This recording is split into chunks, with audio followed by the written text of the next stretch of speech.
உலக சுற்று வாய்வழி வருக பாட்டுக்கு நார்த்தல் என்று சொல்லக்கூடிய நல்லவரை வருக வல்லவரை வருக வருக என்று என்னுடைய சார்பாக என்னுடைய நாட்டு மக்கள் இசை கலைஞர்கள் அண்ணா தோழியுடைய சார்பாக வரவேற்று கடமைப்பட்டுள்ள சுவாமியுடைய வரவேற்பு சிறியதாக இருக்கிற பெருமிதத்தோடு ஏற்றுக்கொண்டு எங்கள் எல்லோரும் நல்ல ஆசை தர வேண்டும். இதோ என்னுடைய வரவேற்பு.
முக்காலம் உணர்ந்து எக்காலத்திலே நன்மையை நிறுத்தி இந்த கழகம் தன்னை நிகழ்த்தி நாடு போற்றும் நாரதனை நற்பித்தினை பெற்று மாமணி வர வேண்டும் எல்லோருக்கும் நல்லா வந்து ஏவந்தீங்க எதுக்காக வந்தீங்க அப்படின்னு எடுத்து கூறுங்க சுவாமி.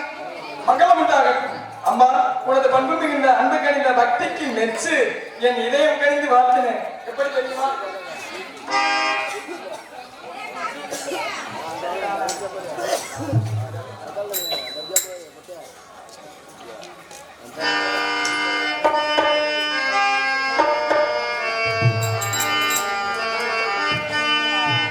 குறிஞ்சி நிலத்தாய்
தங்கமலம் துணையுடன் வாழ்வாயாக. அம்மா, என்னை இதுவரையில் நீ நேரில் கண்டது கிடையாது. இன்னைக்கு தான் நம்ம ரெண்டு பேருக்கு இது முதல் சந்திப்பு. ஆனால் நம்ம இருவருடைய சந்திப்பு அமர்ந்திருக்கும் ரசிக பெருமக்களை சிந்திக்க வைக்கக்கூடிய சந்திப்பாக இருக்க வேண்டும் என்பது என்னுடைய எண்ணம். ஆகவே உன்னிடத்திலே தகவல் பரிமாற்றம் செய்து கொள்ளலாம் என்பதும் என்னுடைய திண்ணம். என்னம்மா சொல்ற? அம்மா, தகவல் பரிமாற்றத்துக்கு நீ தயாரா?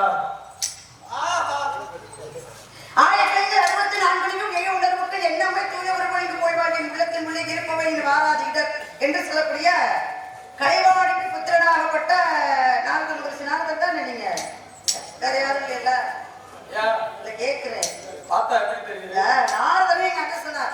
எங்க அண்ணன் நாரதன் சொன்ன மேலவாசி உலகத்துக்கு வந்திருக்காரு. யாரு கண்ணுக்கு புறப்படாத முருகன் வந்திருக்காரு, சாமி வந்திருக்காரு, முருகனுடைய அருளாரு அப்படின்னு சொல்லி உங்களை வந்து வணங்கினேன். ஆனா எனக்கு நல்ல வாழ்த்து கொடுத்துருக்கீங்க. எனக்கு வாழ்த்தா கொடுத்தீங்க. என்ன வாழ்த்து கொடுத்தீங்க? இல்ல நான் வணங்கினேன். இல்ல நாரதன் வாழ்த்து கொடுத்தாரே. கடவுள் நினைத்தான், மனநாள் கொடுத்தான், வாழ்க்கை உண்டாகவே பள்ளி மகளே நீ வாழ்க அப்படின்னா என்னை வாழ்த்துற மாதிரி. நீங்க கலைமகள் தான் உங்க ஆத்தாண்ட கலைவாணியா வாழ்த்துறீங்களா? இல்ல வாய் பொத்திக்கணும். அதுக்கப்புறம் என்ன சொன்னேன்? நான் கேக்குறேன், குலமகளே நீ வாழ்க வேண்டும். குலமகள் தான் யாரு? இதுதான் உங்க ஆவியூர் சவுடாலா?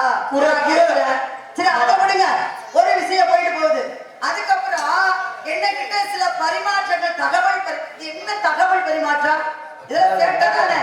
இல்ல நான் கேக்குறேன், கரைச்சா மாதிரி வந்து நின்றுகிட்டு நீங்க என்ன சொல்லணும், ஏமா உங்க சில கேள்விகளை கேட்கணும் அப்படின்னு நீங்க கேட்டுக்கலாம், விவரங்கள் கேட்கணும் அப்படின்னு கேட்டிருக்கலாம். இதெல்லாம் விட்டுட்டு இவ்வளவு விஷயங்கள் இருக்கு, இதெல்லாம் விட்டுட்டு அதில் தகவல் பரிமாற்றம் இது என்ன அர்த்தத்தில் நீங்க கேட்டுட்டு இருக்கீங்க? நான் கேட்கிறேன். அப்படி கேளுமா. தகவல் பரிமாற்றம்ன்ற முதல் என்னன்னு கேட்டு தெரிஞ்சு புரிஞ்சுட்டு பேசு. யாரு? நான் கேட்டு தெரிஞ்சு முதல் உங்களுக்கு தெரியுமா?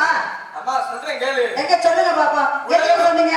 உலகம் என்னும் நாடக மேடையில் நாம எல்லோரும் நடிகர்கள் தான். உன்னுடைய ஜென்மத்தில் நீ அறிந்து கொண்டது, என்னுடைய ஜென்மத்தில் நான் பங்கு கொண்டது. இவைகளில் நீ அறிந்த 4 விஷயத்தையும் நான் கற்றறிந்த 4 விஷயத்தையும் பற்றி கலந்து பேசுவதே பரிமாற்றம். அதாவது தகவல் என்பது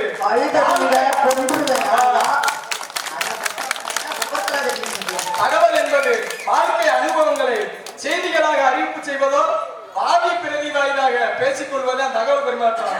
இப்போ உனக்கு தெரியும், புரியும், அறியும் நினைக்கிறேன். என்னவென்று தகவல் பரிமாற்றம் என்னவென்று? என்னமா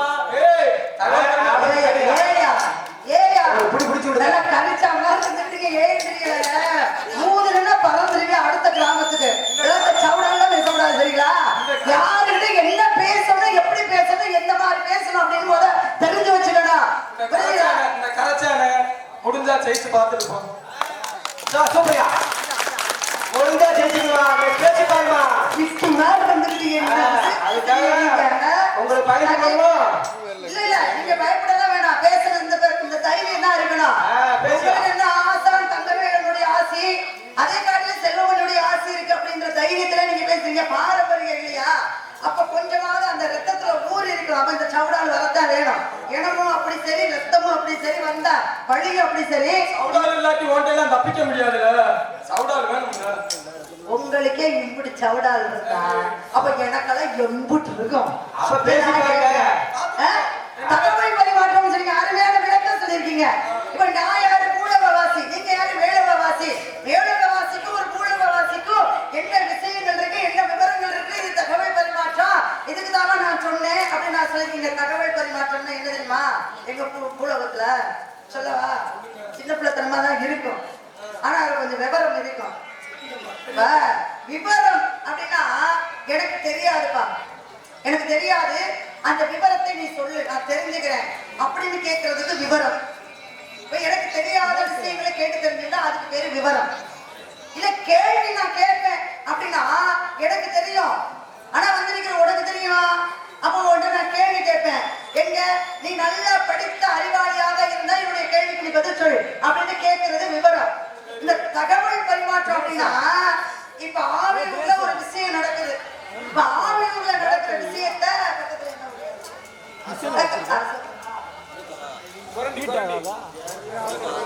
பக்கத்துல முன்னாடி வருது. ஏன்னா அப்ப இங்க ஆவியூர்ல நடக்கிற விஷயங்களை நம்ம அரசகுலம் எங்க மாமா டிவி ஜெயமாமா ஊரு அரசு குளத்துல வெறுமை சொல்றோம்னு வச்சுக்கோங்க. வேற அரசு சொல்லலாமா? எத்தனை அரசு உங்களுக்கு தெரியல. சரி, இங்க நடக்கிற விஷயத்தை அங்க கொண்டு போய் தகவலா சொன்னா இதுக்கு பேரு தகவல் பரிமாற்றம். இதுக்கு பேரு தகவல் பரிமாற்றம். இதுல நீங்க கொஞ்சம் சரியாட்டா ஒட்டி வர்றீங்க. கெட்டிக்கார பிள்ளை நினைக்கிறேன், கொஞ்சம் ஒட்டி வர்றீங்க. மேலோகத்துல நடக்கிற விஷயத்தையும் பூலோகத்துல வந்து சொல்லணும் அப்படிங்கிறதுக்காக தகவல் பரிமாற்றம். அப்படித்தானே? அப்போ உங்களுக்கு எல்லா தகவலும் தெரியுமா? அப்ப கேட்கிற கேள்விகள் நீங்க பதில் சொல்லுவீங்களா? தைரியம் இருக்கா? இல்ல அந்த அளவுக்கு விவரம் இருக்கா? இல்ல படிச்சிருக்கீங்களா? வாயை கொடுத்துட்டீங்க, அப்ப நான் ஏதாவது பேசினா நீங்க பதில் சொல்லணும். இல்லன்னு வச்சுக்க அவனை நல்லா ஆரம்பத்தே சென்னை கரைச்ச மாதிரி இருக்க தூக்கி நான் அங்க கட்டி விட்டு போயிட்டே இருப்பேன். புரியுதா? ஒண்ணு தெரிஞ்சுக்கங்க. என்ன தெரிஞ்சுக்கணும்? சிறு துரும்பும் பல்லு குத்த உதவும். கடுகு சிரித்தாலும் காரம் குறையாது. உதயம் பெருத்து உத்தரத்துக்காகாது.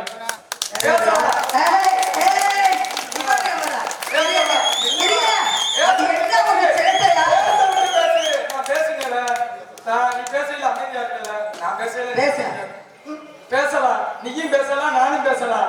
64 கலைகள்ல பேசுறது ஒரு கலைதான். வாயுள்ள பிள்ளைதான் பொழைக்கும் என்று சொல்லுவாங்க, கேள்விப்பட்டிருப்ப. பேச்சின் மூலம் தான் என்ன ஓட்டங்களையும் உணர்வுகளையும் வெளிப்படுத்த முடியும். தனி மனிதனின் தேவைக்கு மட்டும் அல்லாமல் சமூகத்தின் சேவைக்கும் பேச்சுக்களை மிகவும் அவசியம். அறிஞர்கள் கூடியிருக்கும் உயர்ந்த சபையில் அமரக்கூடிய தகுதியோ பேசக்கூடிய தகுதியோ 100ல ஒருத்தனுக்கு தான் கிடைக்கும். 1000ல ஒருத்தன் தான் கவிஞராக கற்றுக்கொள்ள முடியும். 10,000ல ஒருத்தன் தான் சிறந்த பேச்சாளராக திகழ முடியும். அதே மாதிரி சொல்லியிருக்காங்க. அது போக மன்னராட்சியை, ஏகாதிபத்திய ஆட்சியை, முடியாட்சியை, கொடுங்கோலாட்சியை வீழ்த்தி மக்களாட்சியை மலரச் செய்த ஆற்றலுடைய கலை பேச்சுக்கலை. அப்பேற்பட்ட பேச்சுக்கலையில எத்தனை வகை உண்டு உனக்கு தெரியுமா? மன்னரும் ஆசனற்றோடு சீர்தூக்கி மன்னருக்கு தன் தேசம் மட்டுமே சிறப்பு, கற்றவனுக்கு சென்ற இடமெல்லாம் சிறப்புன்னு சொல்லியிருக்காங்க. எங்களுக்கு உங்க மேல கூட எனக்கு கோபம் இல்ல, உட்கார்ந்து பாருங்க, இவங்க மேல எனக்கு சரியான கோபம். கட்டுக்க சிறுத்தாலும் காரம் போகாதுன்னு பேசாம இருந்தாங்க. இந்த உத்தரம் கருத்து உத்தரத்துக்கு உடனே கை தட்டுறீங்களே, இதுல என்னத்தை நீங்க கண்டுபிடிச்சிருக்கீங்க கை தட்டுறீங்க? அப்ப இதெல்லாம் சேர்க்க தானே? அதனால ஏற்றி விட்டு அவர் 4 பேசி, அப்புறம் நான் 4 பேசி, நான் 4 திட்டி, அவர் 4 திட்டி, கெட 4 ஆகியோங்க புதுசா ஒரு 4 அரங்கேற்றம் பண்ணாரு. வள்ளி அந்த பேச்சு பேசிட்டாரியா அப்படின்னு நீங்க எல்லாரும் போய் எல்லாரும் போய் தகவல் சொல்ல. அப்படித்தானே? உங்களுக்கு இருக்கிற கெட்ட எண்ணம் மாதிரி யாரும் இல்லையா? அடிச்சு போயிட்டா நாளைக்கு ஊர்ல என்ன ஐயா வள்ளிய ஆளு சின்ன பையனா இருக்கா இடுப்புல தூக்கி வச்சுட்டு போயிட்டாங்க, ஊர் என்ன பேசிட கூடாது இல்லம்மா. அதுக்காக நீங்க சவுடான் பேசுறீங்க. அப்படித்தானே? சரி, மேல வச்சுதானே பேச்சுல எத்தனை வகை இருக்குன்னு சொல்றேன் கேளு. சொல்லுங்க. பட்டிமன்ற பேச்சு, வழக்காடு மன்ற பேச்சு, வழக்கு பேச்சு, வம்பு பேச்சு, வரட்டு பேச்சு, உரட்டு பேச்சு, காரிய பேச்சு, வீரிய பேச்சு, கருத்தான பேச்சு, அறிவான பேச்சு, ஆற்றலான பேச்சு, ஆன்மீக பேச்சு, வெறும் பேச்சு, வெட்டி பேச்சு, செத்த பேச்சு. இப்படி சொல்லும் போது அங்க சொன்னீங்க, அது என்ன செத்த பேச்சு இளையமா சொல்லிட்டு இருக்கியா? இப்படி இத்தனை வகை இருக்குன்னு. இயல் என்பது பேச்சு, இசை என்பது பாட்டு, நாடகம் என்பது நடிக்கிறீங்களா? அடேங்க அப்பா, நடிக்கலாட்டு அப்பா மிஞ்சிருவீங்க போல இருக்கு நடிக்கல. பாத்துக்கோ, உங்க அப்பா இது கேட்டு அண்டாங்கிற அளவுக்கு செத்த பேச்சு இத்தனை வகை இருக்கு. சரி, இத்தனை வகை இருந்துட்டாலும் பேச்சுக்கு உரை என்ற இன்னொரு பெயரும் உண்டு. அந்த உரையை சொல்றீங்க. சிறப்புரை, வரவேற்புரை, தொகுப்புரை, தலைமையுரை, ஏற்புரை, கட்டுரை, வானொலி உரை, தொலைபேசி உரை, தொலைக்காட்சி உரை, இப்படி இத்தனை வகை இருக்கு. இதுல எந்த வகை பேச்சு? இந்த பேச்சுக்காரன் பெற்ற பேச்சுக்கார பிள்ளைகிட்ட நீ பேச போற பேச்ச நீ வந்து பேசு. நல்ல பேசு. ஏன்னா சபை அளிக்கும் போது பயப்படாம பேசணும். என்ன பேசினாலும் தைரியமா பேசணும். இதுதான் நம்ம முன்னோர்கள் நமக்கு சொல்லி வைக்கிறது. முதல்ல ஆசானுடைய அறிவுரையே அதுதான். நீ எந்த இடத்துலயும் நின்றக்கூடாது, திக்கிறக்கூடாது, திணறக்கூடாது. என்ன வருதோ அதை பேசிட்டு போயிட்டே இரு. ஏன்னா நம்ம எவ்வளவு வேணாலும் படிக்கலாம், படிச்சதை எல்லாமே சபையில வந்து பேச முடியாது. ஆனா நம்ம படிக்கும் பொழுது எதை பேசக்கூடாது அப்படின்னு தவிர்த்துட்டோம்னு வச்சுக்கோங்களேன், என்னென்ன பேசலாம் அப்படிங்கிற அந்த நல்ல விஷயங்கள் பூரா நமக்கு வரும்.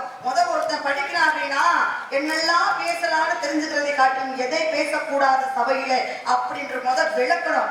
அப்ப அந்த நீங்க பேசுற தமிழ் உரையில சில உரைகள் கெடுதலான உரைகளா இருந்தா கெட்ட உரையெல்லாம் தூக்கி போட்டுடலாம்.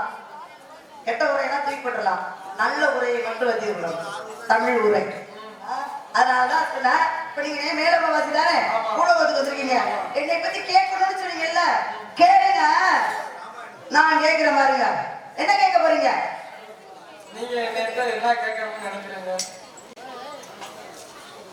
நிறைய கேட்கலான்னு இருக்கேன். கேளுமா, அதுக்கு நான் பதில சொல்றேன். ஆனா இந்த கடுகு சொல்றதுக்கு மறுபடியும் நீ பதில சொல்லணும். கடுகு சொல்றதுக்கு கடுகு கேட்கறதுக்கா? கடுகுன்னு நினைச்சு நீ சரி, நான் கேட்கிறேன். இவ்வளவு தைரியம் பேசி, உனக்கு கொஞ்சம் கூட பயமே இல்லையா? என்ன பயம்? இல்ல, நான் கேட்கிறேன். என்ன உனக்கு என்ன பயம்? அம்மா ஆவி இருக்கால எதுக்கு அடங்காது? மடியில கணக்கு பயப்படுறதுக்கு ஆவி சும்மா கிடையாது. பாரியா, கொஞ்சம் முதல் மேடை, உன்னையும் முதல் பார்ப்பேன். சந்திப்புலயே நீங்க இப்படி சவடால் பேசுறீங்கடா. இன்னொன்னு தெரிஞ்சுக்கங்க, உன்னையும் பார்ப்பேன். இன்னி உங்க மக வள்ளி வேஷம் போட்டு வந்தா உங்க மகளையும் பார்ப்பேன், நான் உங்க அம்மாவையும் பார்ப்பேன். பாரியா, நான் தான் இவங்க மேல வந்து கை கட்டிட்டு போராடணும்னா என் பிள்ளைய வேற வரணுமா? ஐயா இதுல வேற பங்கா ஐயப்பா சாச்சிட்டாங்க. அவரு கம்பெடுத்து சுத்தினா தாங்க மாட்டியே பேசாம இருங்க.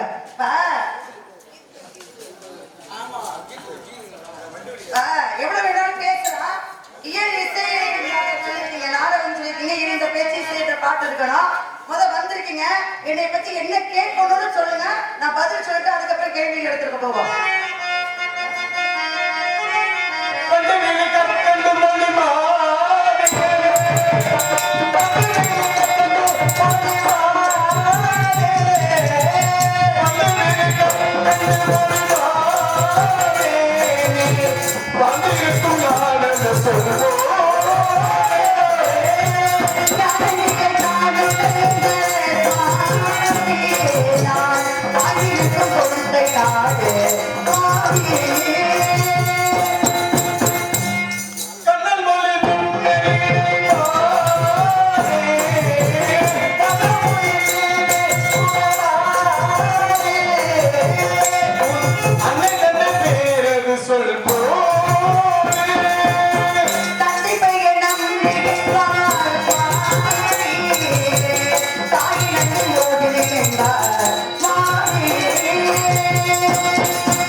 என்னுடைய பெயர் வள்ளியுடன் பிரபாத ஒரு சகோதரர்கள் 7 பெயர். காவலுக்கு இங்க நான் வந்திருக்கேன். இப்ப நான் வந்திருக்கிறது காவல். இப்ப நீங்க இருந்து அங்க இருந்து வந்திருக்கீங்க எதுக்காக? எல்லாம் ஒரு விவரத்தாம ஒரு அப்ப விவரமா கேட்டா வருமா? உங்களுக்கு மட்டும் தான் கேட்கணும்னு தெரியல.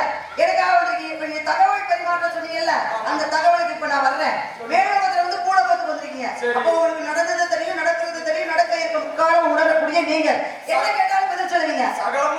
சகலமும் தெரியும். இப்ப எல்லாம் தெரியும் அப்படின்னா ஒரே ஒரு சின்ன விஷயம் மட்டும் சொல்றவாரு கேட்கிறேன், நீங்க எனக்கு பதில் சொல்லி ஆகணும். நம்ம கிராமங்கள்ல எவ்வளவோ பழமொழிகள் சொல்லுவோம், எவ்வளவோ பழமொழிகள் இருக்கு. இதுல ஒரு முக்கியமா இந்த வாயால சொல்லிட்டா தாயாருக்கா வித்து கொடுத்தா அப்படின்னாங்க. வாயால சொல்லிட்டா தாயாரை வித்து கொடுக்கணுமையா அப்படின்னு ஒரு பழமொழி சொல்றாங்களே, இதுக்கு என்ன அர்த்தம்? வாயால சொல்லிட்டா எப்படியா தாயை வித்து கொடுக்க முடியும்? அப்ப ஏதாவது அர்த்தம் இல்லாம எந்த கதையும் இருக்காதுல்ல. அப்ப இது பூலோகத்துல நடைமுறைக்கு வந்த பழமொழியா, இல்ல புராணங்கள்ல உள்ள மொழியா, இல்ல இதிகாசத்துல உள்ளதா? எங்க நாரதர் தானே என்ன சொன்னீங்க, இது ஆவியூர் காளை அப்படின்னு தானே சொன்னீங்க. காளை வந்து அப்படிப்படாம இருக்கணும் அப்படின்னா இதுக்கு நீங்க பதில் சொல்லணும். இல்லைன்னு வச்சுக்கோங்க, காளையை பிடிச்சி மூக்கனாக குத்தி அதுக்கப்புறம் எல்லாம் என்னென்ன வைக்கணுமோ கருமணி செம்மளி போட்டு விட்டு எல்லாம் வச்சு இங்கனே கட்டி போட்டு போயிடுவேன். வாங்க, இந்த விஷயம், இந்த பழமொழி சாதாரண வந்த பழமொழியா, இல்ல இதிகாசத்துல வரக்கூடியதா, இல்ல புராணங்கள்ல வரக்கூடியதா? எதற்காக இந்த மாதிரி ஒரு பழமொழி வந்துச்சு? இது உண்மையான பழமொழிக்கு இதுதானா, இல்ல மறைவு வந்துச்சா அப்படின்ற விஷயத்தை நீங்க சொல்லுவீங்கன்னு நான் எதிர்பார்க்கிறேன். எங்க வாங்க பாப்பா. என்னடா இந்த கடுகு இம்புட்டு பேச்சு பேசுது, இந்த கடுகை கொஞ்சம் தாளிச்சு பார்ப்போம்ன்ற உனக்கு ஒரு எண்ணம். மறுத்துருவேன் வண்டியில ஓட்டு. ஆனா அந்த கடுவோட சேர்த்து போடுற கருவேப்பிலை எப்படி வாசம் வரும்னு நான் பார்க்கணும்ல. அப்ப இந்த கருவேப்பிலை கேட்கிற கேள்விக்கு இந்த கடுகு பதில் சொல்லணும்னா, இந்த கடுகு கேட்கிற கேள்விக்கு இந்த கருவேப்பிலை சட்டப்பட்ட ஆளு கூட்டியாருல சட்டப்பட்ட கூட்டி வந்திருக்காங்க. இல்ல நான் கேக்குறேன், அப்ப நீ அப்படியே கேள்வி கேட்கணும்னு சட்டம் நாலு கேள்வி கேட்கணும். நாங்க பாம்பர பிள்ளைங்க, தெரியாத பிள்ளைங்க. நீங்க எல்லாத்தையும் வாய் இப்படி சவடா பேசுறீங்க, வாய் இப்படி காது வரைக்கும் வச்சுக்கிட்டு. அப்ப எல்லாம் தெரிஞ்சு வந்தோம்னா பதில் சொல்லணும்ல. சட்டம் பேசலாக்கி இடுப்புல தூக்கி வச்சுட்டு என்ன நீ பஸ் ஸ்டாண்ட்ல இறக்கி இடுப்புல எல்லாம் இல்லக்கா, இதுல இஞ்சில கொண்டு போய் தான் அப்படி போட்டு வந்துருக்கா. அப்ப உன்கிட்ட பேசணும்ல. ஆமா, என்ன கேட்டீங்க? வாயால சொல்லிட்டா தாயாருக்கா, தாயாரு விட்டு கொடுத்தாலும் ஒரு பழமொழி நியாயமா? பழமொழிக்கெல்லாம் விளக்கம் இருக்கவும் தானே கேட்கிறோம், நியாயம் தான். நீ விவாகரத்தை விலை கொடுத்து வாங்குற இல்லையே, புரிஞ்சுக்க. நான் விவாகரத்தையும் பண்ணிட்டு விலையும் வாங்கிட்டு போற ஆளு. கரும்பு தின்ன கூலி கொடுத்த நாடு இல்லையா? அப்ப கரும்பு தின்னதுக்கே நாங்க கூலி கொடுக்குறோம் அப்படின்னா கூலிய வாங்கிட்டு விவகாரம் பண்ணிட்டு போயிருவேன். அம்மா என்ன சவடால் பேசுறீங்க? எங்க என்ன பிடிக்கிறா?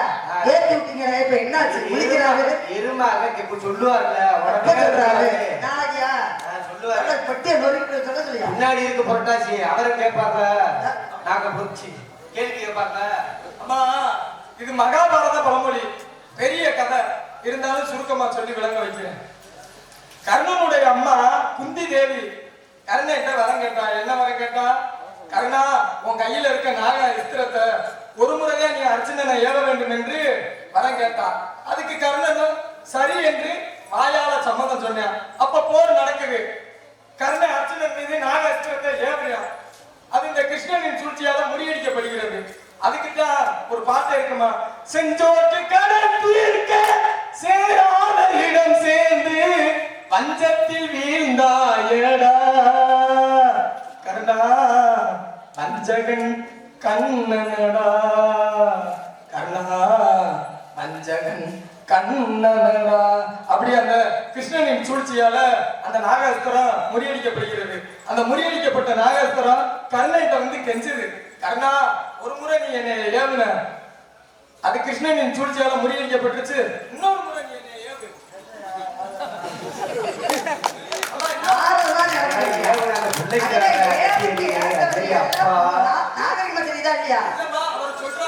நீங்க சொன்னீங்க இடுப்புல தூக்கி வச்சுட்டு நீங்க தான் சொல்லிட்டு இருக்கீங்க, நான் சொல்லல. பாத்துட்டு முன்னாடி இடுப்புல தூக்கி வச்சு கொண்டு போய் அங்க விட்டுருவேன். இன்னொரு முறை நீ என்னை ஏவு. இந்த தடவை எப்படியாச்சும் நான் அர்ஜுனனை தாக்கிறேன் அப்படின்னு அந்த நாகாஸ்திரம் கெஞ்சுது. அதுக்கு கர்ணன் சொல்றாரு, இல்ல நாகாஸ்திரமே, உன்னை ஒரு முறைதான் ஏவ வேண்டு என் தாய் குந்தி தேவிட்ட வரம் கொடுத்திருக்கேன். அதனால மறுமுறை நான் உன்னை ஏவ மாட்டேன் அப்படின்னு சொன்னேன். காரணம், வாயால சொன்னதுனால தாயாருக்காக விட்டு கொடுத்தேன். அது மட்டும் இல்லம்மா, வாயால சொன்னா தாயார விட்டுக்கொடி என்பதே சரியான பழமொழியும். காலப்போக்குல வாயால சொன்னா தாயார வித்தாவது கொடி என்று மாறி போச்சு. ஏத்துக்கிறியா மறுக்கிறியா?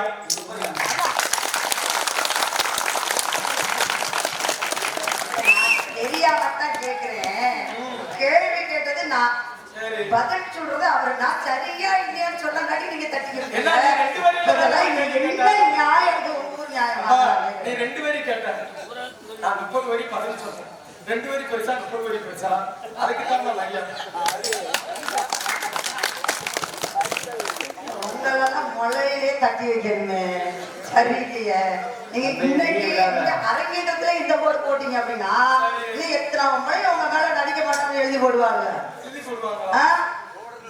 போடணுமா? அவர் நல்லா இருந்தாலும் நீங்க விட்டுற மாட்டீங்க உலருக்கு.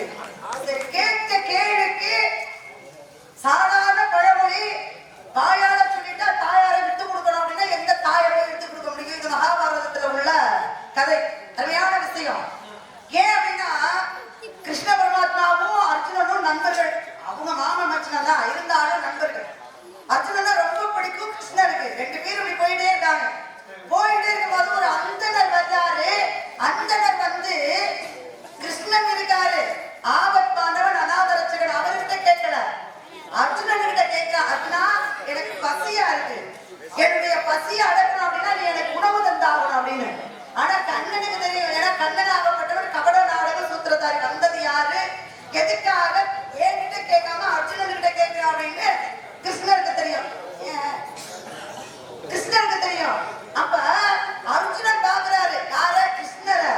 என்ன நினைக்கிற அர்ஜுனன் அப்படின்னா, இவ்வளவு பெரிய தெய்வமாகப்பட்ட உருவமே இவ்வளவு பெரிய உருவடிக்கும் போது சாதாரண ஒரு அந்தணன் வந்து கிருஷ்ணன் கிட்ட உதவி கேட்காமல் என்கிட்ட கேட்கிறானே, அப்ப கிருஷ்ணனை காட்டி நான் பெரியாளா அப்படின்னு அப்படி ஏறிட்டு பார்த்தாங்க. இந்த மனசுக்குள்ள இருந்த விஷயம் கிருஷ்ணனுக்கு தெரிஞ்சு வச்சு சிரிக்கிறாரு கிருஷ்ணன்.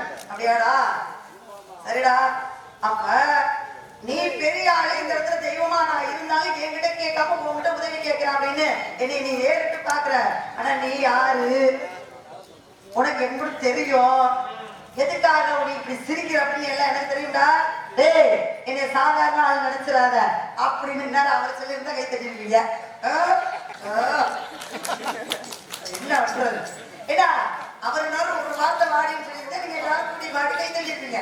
நான் வாடான்னு சொன்னா யாரும் கை தள்ளல. பின்னாடி இருக்கீங்க. ஏன்னா அப்ப அர்ஜுனன் என்ன பண்றாரு அப்படின்னா, உங்களுக்கு என்ன பசி எவ்வளவு வேணுமோ நான் தர்றேன், எவ்வளவு வேணுமோ தர்றேன் அப்படிங்கும் போது வந்த அந்தகன் சுய உருவத்தை காட்டுகிறான். இப்ப சுய உருவத்தை காட்டும் பொழுது வந்தவன் யார் அப்படின்னா அவன் தான் அக்னி பகவான். அக்னி பகவான். அக்னிக்கு நம்மளால சாப்பாடு போட முடியுமா?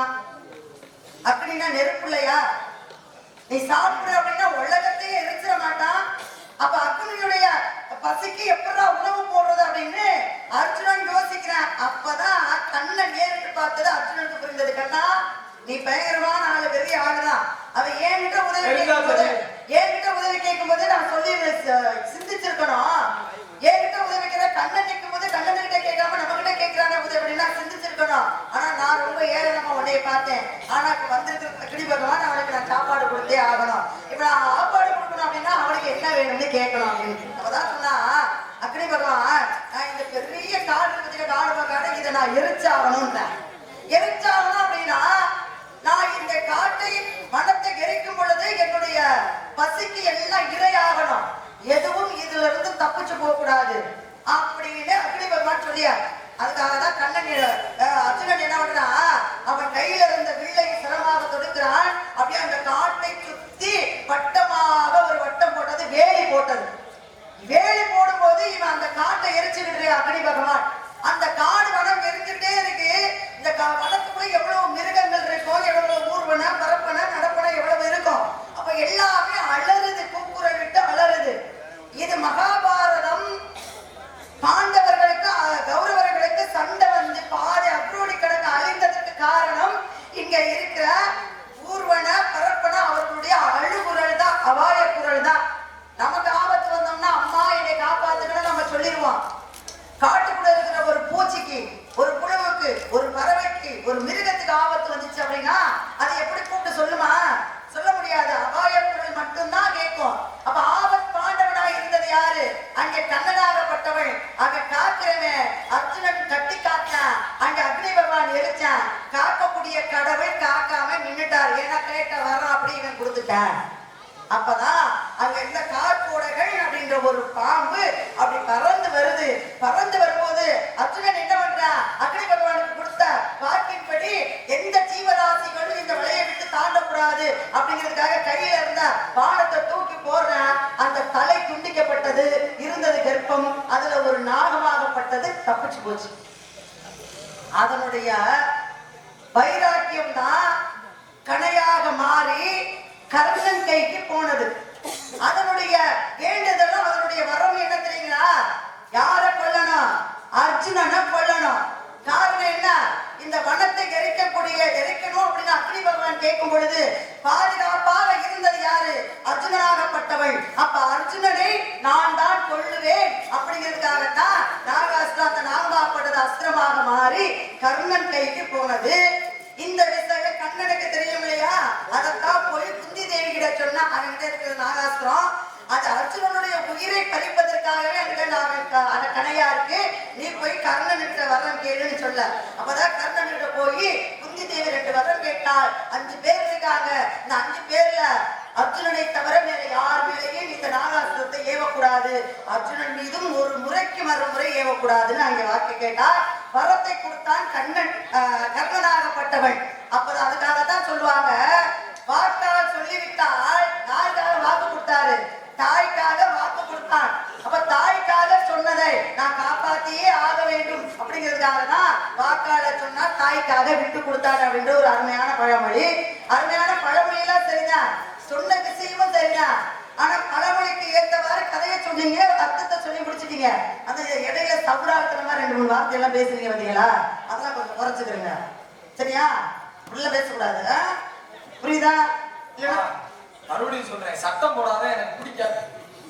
சட்டம் என்கிட்ட போடாத. எனக்கு சவுடால் பேசினாவே பிடிக்காது. அது எனக்கு உன்னை மாதிரி ஆளை பார்த்தா சுத்தரா பிடிக்காது. உங்களால கட்டி அடிக்கிற ஆளை பார்த்தா கண்ணுல முடிச்சாலுமே ஆகாது. எனக்கு இந்த கவலை சுத்துற ஆளுகளை பார்த்தாலே சுத்தரா பிடிக்காது. கவலை சுத்துற ஆளுகளை எல்லாத்தையும் சொல்லாதீங்க, புரியுதுங்களா? சரி, இப்ப அருமையான விஷயம் சொன்னீங்க. மகாபாரதம் உங்களுக்கு ராமாயணத்தை வந்திருக்கீங்களா? எல்லாத்தையுமே நான் நீங்க ஆமா எல்லாத்துலயும் ராமாயணத்துல வந்திருக்கீங்க. வந்திருக்கேன். எங்கட வந்திருக்கீங்க? நான் வராத புராணமே கிடையாது. எதுல வந்து நாரதர் இல்லாத புராணமே கிடையாது. அப்படித்தானே? சரி. ஸ்ரீராமச்சந்திரமூர்த்தி என்ன மதத்தை சார்ந்தவர், என்ன குலத்தை சார்ந்தவர்? அவர் மகாவிஷ்ணுவாக இருக்கும் போதே சைவ குலம், வைணவ குலம். அவருக்கு கறி மீன் பிடிக்காது, அசைவம் பிடிக்காது, சைவம். சிவபெருமானுக்கு மட்டும்தான் சைவம் கிடையாது. ராமச்சந்திரமூர்த்தியாக அவதாரம் எடுத்த மகாபாரதத்திலே அவர் சைவம் தான், ராமாயணத்திலே அவர் சைவம் தான்.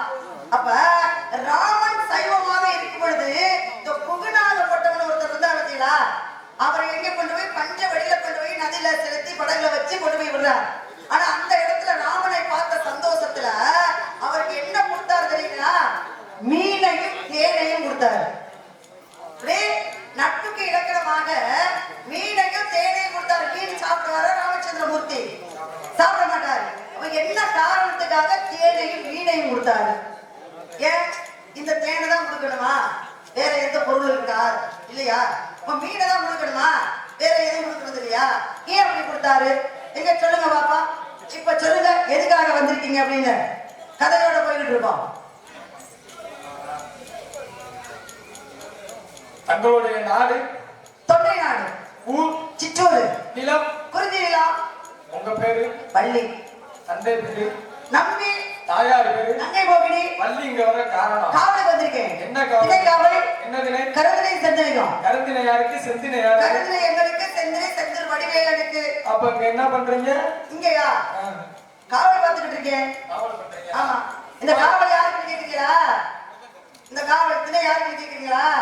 நம்ம உதயநிதி இருக்கான்ல, அவனுக்காக. ஆமா. பருவ காலத்தை வீணாய்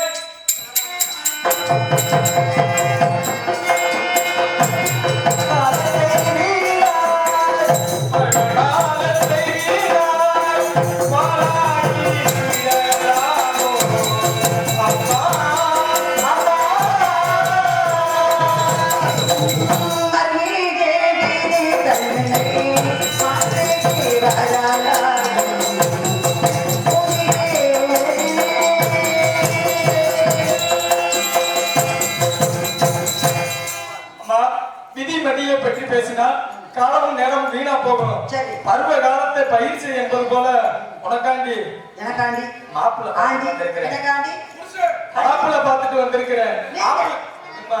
என்ன முந்திர சொல்றதை கேட்டு பேசு. முதல் பொண்ணு ரொம்ப அதட்டாதீங்க, பயமா இருக்கு. வேலூர் ஆவிர உனக்காண்டி மாப்பிள்ள பார்த்துட்டு வந்திருக்கிறேன். எனக்கு மாப்பிள்ளையோட பேரை சொல்றேன், ஆ சம்மதம் மட்டும் சொல்லு. எனக்காக நீங்க மாப்பிள்ளை வள்ளி திருமணத்தை ஆவியில சிறப்பா நடத்தி வைக்கிறேன். எனக்காக நீங்க மாப்பிள்ளை பார்த்துட்டு இருக்கீங்க. ஆமா. உண்மைதானே? ஆமா. நிஜமான தானே? நான் கேட்டேனா? இல்ல நான் பார்த்துட்டு சொன்னேன். அப்ப நீங்க யார்? எனக்கு அப்பாவா, சித்தப்பாவா, பெரியப்பாவா, மாமனா, மச்சான்? ஆமா. சரிண்ணா. நீங்க யாருங்க நீங்க? பெத்த அப்பனா இல்லாட்டியும் ஒரு சித்தப்பனா இருந்து நடத்துறேன்.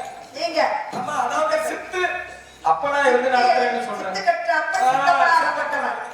நீங்க நான் கேட்டேனா? சரி போனா போயிட்டு போகுது. மேல ஒருத்தர் வந்து கூட ஒருத்தர் வேற வந்துட்டீங்க. ஒரு மாப்பிள்ளையோட வந்திருக்கீங்க. உங்க தலை தப்பிக்கணும். அதுக்காக நீங்க பார்த்துட்டு வந்தவன் யாரு? அவனை பத்தி சொல்லுங்க பாப்போம். உனக்கு பார்த்துட்டு வந்த புருஷன் புருஷன் இதெல்லாம் வேண்டாங்க. நாங்க சம்மதம்னு சொல்லல. அது என்ன புருஷன்? ஏத்துக்கமா பார்த்துட்டு வந்திருக்கீங்க மாப்பிள்ளை, அவரை சொல்லுங்க. அதுல புருஷன் புருஷன்ற கல்யாணம் பண்ணிக்கிட்டாதான் புருஷன். என்ன அர்த்தம்? ஆண் மகன் அர்த்தம். ஆம்பளை. ஆம்பளை. ஆம்பளை பார்த்துட்டு சரி அவனை பத்தி சொல்லுங்க. உனக்கு பார்த்துட்டு வந்த புருஷன் பெருமையான புருஷன், அருமையான புருஷன், அன்பான புருஷன், பண்பான புருஷன், புருஷன் இருக்கக்கூடிய புருஷன். அப்படிப்பட்ட புருஷன் ஐடி மேல பட்டுச்சு பாத்துக்கிறீங்க. முருங்கக்காய் ஒடிச்சிருவேன். புருஷன் பேர சொல்றேன், சம்மதம் மட்டும் சொல்லு. சொல்லுங்க பாப்பா.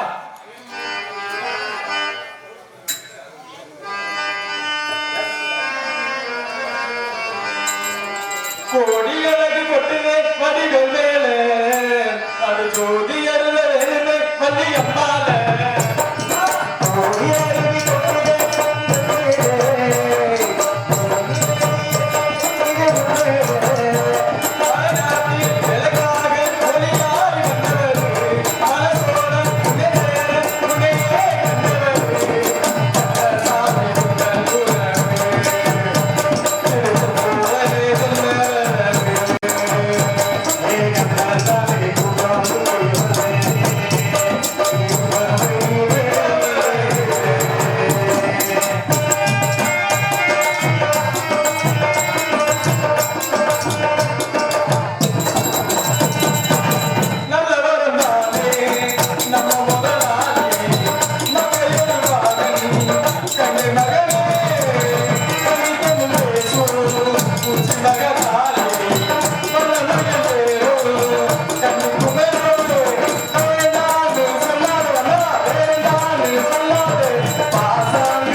பிடிச்சிருக்கா? அருமையான மாப்பிள்ளை, பெருமையான மாப்பிள்ளை. மனுஷனே இல்ல. சரி, அவர்தான் மனிதர்கள் அப்படின்னு அவர் பார்த்து வந்த நீங்களா ஒரு மனுஷனா? நீங்க கேக்குறேன். பார்த்தா எப்படி தெரியும்? உங்களுக்கு 6 அறிவு இருக்கா? ஏய் சரவண இந்த நான் கேக்குறேன். 6 ஏய். உங்களை நான் திட்டல, அவர் திட்டல. இல்ல, அழுகுறேன். உங்களுக்கு 6 அறிவு இருக்கான்னு கேட்டேன். காரணம் என்ன? 1 அறிவு, 2 அறிவு, 3 அறிவு, 4 அறிவு, 5 அறிவு, 6. 6 எங்களுக்கு தான். உங்களுக்கு 6 அறிவே கிடையாது. 7வது அறிவு. 7வது அறிவு. உங்களுக்கு 7வது அறிவு அப்படின்னா நாம் வணங்கக்கூடிய ஒவ்வொரு தெய்வங்களுக்கு யாருக்கும் எட்டாத அறிவு. அப்பேற்பட்ட எட்டாத அறிவு கடவுள்களுக்கு இருக்கு. அப்பேற்பட்ட தெய்வத்துல ஒருத்தர் தான் உங்க அப்பா பிரம்மன். அவருக்கு பிள்ளை நீங்க, உங்களுக்கு 7வது அறிவு. 7வது அறிவு படைத்த நாரத மகரிஷி 6 அறிவு படைத்த எண்ணெயை கொண்டு போய் 8வது அறிவை கொண்ட தமிழ் கடவுள் முருகப்பெருமானுக்கு கல்யாணம் முடிச்சு வைக்கணும்னு நினைக்கிறீங்களே, இது எந்த விதத்துல நியாயம்? ஒண்ணு தெரிஞ்சுக்க, நீயே சொல்லிட்ட உனக்கு 6 அறிவு இருக்கு. ஆமா, ஆனா 6 அறிவு உடைய ஜீவனுக்கு 8 அறிவு உள்ள கடவுளை கட்டி கொடுக்கிறேன்னு இதெல்லாம் நியாயமா? பொருந்துமா? அது உனக்கு 10வது 10வது 8 அறிவுமா? உனக்கு 6 அறிவு இல்லையா? அதுக்குள்ளே குழந்தை வந்துருச்சா? கல்யாணம் எங்க இது எப்படி ஒருத்தர் கடவுளை கண்கண்ட தெய்வம் எங்க கூட மக்கள் பாக்குறாங்க. ஆனா நீங்க என்ன பண்ணீங்க? கடவுளை கண்கண்ட கணவன் அப்படின்னு கும்பிடணும் அப்படின்னு நினைச்சிட்டு இருக்கீங்க. மாப்பிள்ளைலாம் நல்ல மாப்பிள்ளை தான், எனக்கு அதனால பிடிச்சி ரொம்ப, அதனால வேற திட்ட வேற முடியாது. ஏன்னா அவரை ஏதாவது நான் பேசி கடைசியில கோபணத்தோட கனவுல வந்தாலும் வருவாரு, என்ன எப்படி நீ பேசலாம் அப்படிங்கிறதுக்காக. அதனால நான் முருகப்பெருமானை நிந்திக்க விரும்பலை. ஆனா மனசுக்கு நினைச்சிருக்கேன், தெய்வமா நினைச்சிருக்கேன், கடவுளா நினைச்சிருக்கேனே தவிர கல்யாணம் முடிச்சுக்கணும் அவரோட வாழணும் அப்படின்ற ஒரு துணி கூட எண்ணம் இல்லை அப்படிங்கிறதுக்காக திருச்செந்தூரில் போர் புரிந்து சிகமையாம் அவன்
மாட்டேன் அப்படின்னு நான் சொல்றதுக்கு முன்னாடி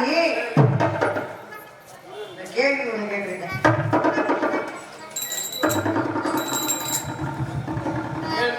கேட்டுருங்க.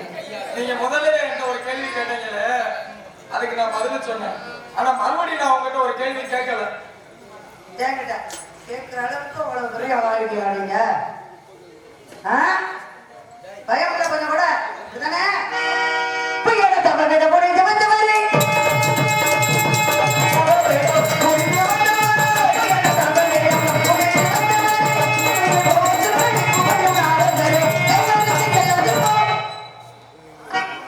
அம்மா கைவரிசை இல்லாத போவா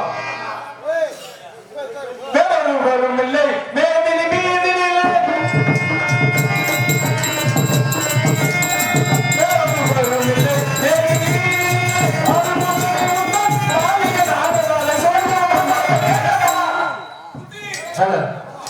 வேற யாரும் இல்ல வேற யாரும் இல்லைன்னு சொல்றீங்கல்ல, நான் இப்ப ஒண்ணு கேட்பேன், கோச்சுக்க கூடாது. நான் ஒண்ணு கேட்ட கோச்சுக்க கேட்டா நீங்க யாரும் கோச்சுக்கிறீங்க? இந்த புள்ள நம்ம ஊருக்கே வந்துட்டு நம்ம பிள்ளைய இந்த மாதிரி ஒரு கேள்வி கேட்டுருச்சேன்னு நீங்க எல்லாரும் காலையில மறைச்சிருவீங்க. அதனால உங்களுடைய உத்தரவோட கூட்டி கொடுப்பது இந்த கோட்டி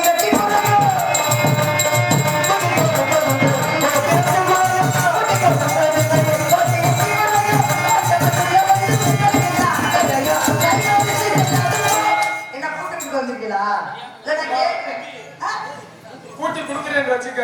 ஐயா. அப்படியே கூட்டி கொடுத்துறேன். அது ஏன் இஷ்டம்? அது ஏன் இஷ்டம்? நானும் பொறுமையாக என்ன பணம் இல்லாதவருக்கு பணத்தை கூட்டி கொடுப்பேன். சரி. குணம் இல்லாதவருக்கு குணத்தை கூட்டி கொடுப்பேன். ஆ. தகுதி இல்லாதவருக்கு தகுதியை கூட்டி கொடுப்பேன். ஆ. ஆனா நீ சொல்றத கூட்டி இல்லமா. கூட்டி கொடுப்பதுங்கள்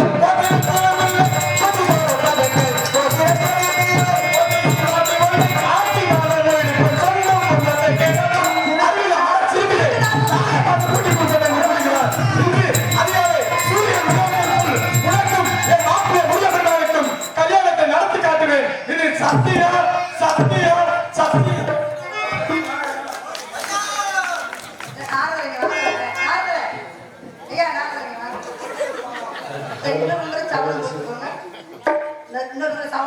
வள்ளி நாயகன்